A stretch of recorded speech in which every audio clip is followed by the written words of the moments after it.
terus setelah itu kamu kepalanya pakai mana? Iya. Bagian? Bagian kepala dengan leher. Enggak, kepala bagian mana dulu? Depan, belakang? Depan. Kan satu kali, jatuh. Jatuh. Sekarang kamu pukul lehernya 3 kali. Iya. 3 kali. Oke, dan informasi yang kami dapat ada penangkapan pelaku pembunuhan. Bagaimana kronologisnya?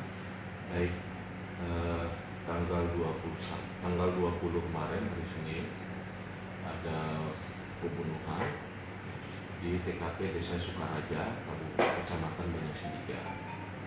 Korbannya adalah Bapak Supriyadi, umur 40 tahun. Tersangkanya adalah Suhardiman, umurnya 23 tahun. Ternyata korban dengan tersangka ini masih bersaudara. Korban adalah paman daripada tersangka. Permasalahan yang timbul di antara mereka adalah masalah harta warisan dari kakek yang jatuh ke paman, yaitu ke korban, dan ke orang tua tersangka.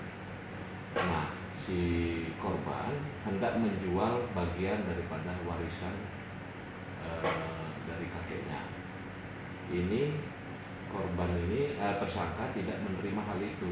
Terjadi pertengkaran, lalu si tersangka mengambil parang dari rumah, lalu membacok korban sebanyak 3 kali di daerah kepala, sehingga korban meninggal di tempat. Itu dulu. Enggak. Itu dulu. Cukup dulu. Kalau di ini ditangkap tuh ngaku ke pelanggan enggak? Dia nyerahkan diri. Itu di naskah ya gitu. Oh, nyalakan diri dia ke kades. Nyalakan diri ke kades. Iya. Seperti masa. Iya. Ada berapa korban?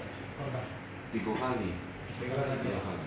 3 di leher, 1 di kali. kepala. 4 kali berarti. 4. Yang di satu Satu sini di kepala. katanya. Oh, gitu. Ini 3 kali. Di leher 3 Iya. kali. Di leher yang terakhir ya? Ya, yang terakhir di leher, yang 3 di cacanya. Iya. Tambahan dan motif ini masih dalam pendalaman pihak kepolisian. Betul. Ya. Untuk motif masih kami periksa lebih dalam tersangka ini. Sementara keterangannya adalah dendam kepada korban, yaitu pamannya sendiri. Terima